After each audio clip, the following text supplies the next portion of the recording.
আসসালামু আলাইকুম রহমতুল্লাহ। কেমন আছেন প্রিয় বন্ধুরা? শুভরাত্রি।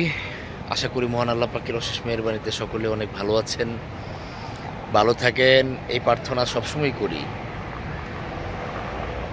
তবে আমার শুভাকাঙ্ক্ষী অনেক ভাই বন্ধুরা রয়েছেন, আমাকে প্রশ্ন করেছেন যে কাতারে আসতে চান, আপনারা কাতারে আসার জন্য ইচ্ছুক।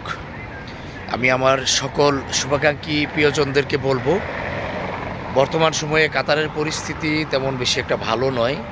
আপনারা জানেন যে কাতার বিশ্বকাপ ফুটবল খেলা যখন হয়েছিল তখন কাতারের পরিস্থিতি ভালো ছিল। খেলার আগে 5 বছর আগের থেকে কাতারের পরিস্থিতি অনেকটা ভালো ছিল, কিন্তু এখন বর্তমানে সত্যি কথা বলতে গেলে পরিস্থিতি অনেকটা খারাপ।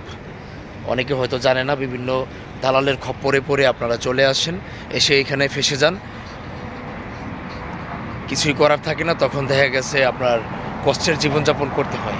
আমি আপনাদের উদ্দেশ্যে বলছি, আপনারা কেউ দালালের খপ্পরে পড়ে আপনারা অবশ্যই কাতারে আসবেন না, কারণ বর্তমান কাতারের পরিস্থিতি অনেকটাই খারাপ। হয়তো পরিস্থিতি ভালো হবে, কিন্তু একটু সময় নেবে।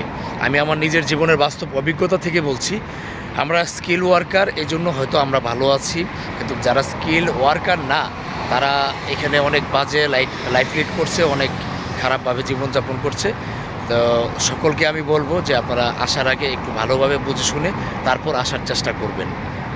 আশা করি সকলে বুঝতে পেরেছেন। তাও আপনারা যদি কোনো কিছু জানতে চান অবশ্যই আমাকে নক দিবেন মেসেঞ্জারে বা কমেন্টের মাধ্যমে। অবশ্যই কী জানতে চান আমাকে বলবেন, আমি যতটুকু জানি আপনাদেরকে আমি বলার চেষ্টা করব ইনশাল্লাহ।